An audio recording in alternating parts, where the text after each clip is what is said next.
नमस्कार दोस्तों, सुषमा भक्ति चैनल में आप सबका स्वागत है। आज हम बृहस्पतिवार की व्रत की कथा सुनेंगे। किसी गांव में एक साहूकार रहता था, जिसके घर में अन्य वस्त्र और धन की किसी चीज की भी कोई कमी नहीं थी।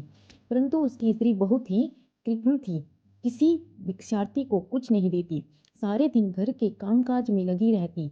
एक समय एक साधु महात्मा बृहस्पतिवार के दिन उसके द्वार पर आए और भिक्षा की याचना की। स्त्री उस समय घर के आंगन को लीप रही थी। इस कारण साधु महाराज से कहने लगी, महाराज, इस समय तो मैं घर को लीप रही हूँ, आपको कुछ नहीं दे सकती। फिर किसी अवकाश के समय आना। साधु महात्मा खाली हाथ चले गए। कुछ दिन के पश्चात वही साधु महाराज फिर आए, उसी तरह भिक्षा मांगी।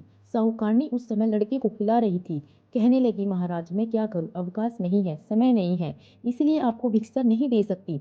तीसरी बार महात्मा आए तो उसने उसी तरह टालना चाहा, परंतु महात्मा कहने लगे कि यदि तुमको बिल्कुल ही अवकाश हो जाए तो मुझको भिक्षा दोगी। साहूकारनी कहने लगी कि हाँ महाराज, यदि ऐसा हो जाए तो आपकी बड़ी कृपा होगी।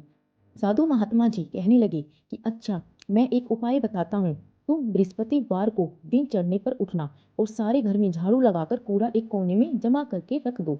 घर में चौका इत्यादि मत लगाना। फिर स्नान आदि करके घर वालों से कह दो उस दिन सब हजामत अवश्य बनवाई। रसोई बनाकर चूल्हे के पीछे रखा करो, सामने कभी न रखो। सायंकाल को अंधेरा होने के बाद दीपक जलाया करो तथा बृहस्पतिवार को पीले वस्त्र मत धारण करो, न पीले रंग की चीजों का भोजन करो। यदि ऐसा करोगी तो तुमको घर का कोई काम नहीं करना पड़ेगा। साहूकारनी ने ऐसा ही किया। सब कुछ समय के बाद उसके घर में खाने को दाना न रहा।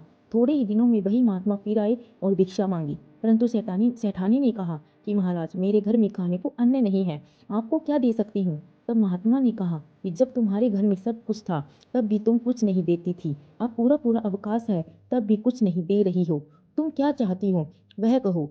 तब सेठानी ने हाथ जोड़कर प्रार्थना की, महाराज, आप कोई ऐसा उपाय बताओ कि मेरे पहले जैसा धन धान्य हो जाए।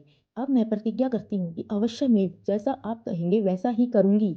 तब महात्मा जी ने कहा, बृहस्पतिवार को प्रातःकाल उठकर स्नान कर निवृत्त होकर घर को गाय के गोबर से लीपो।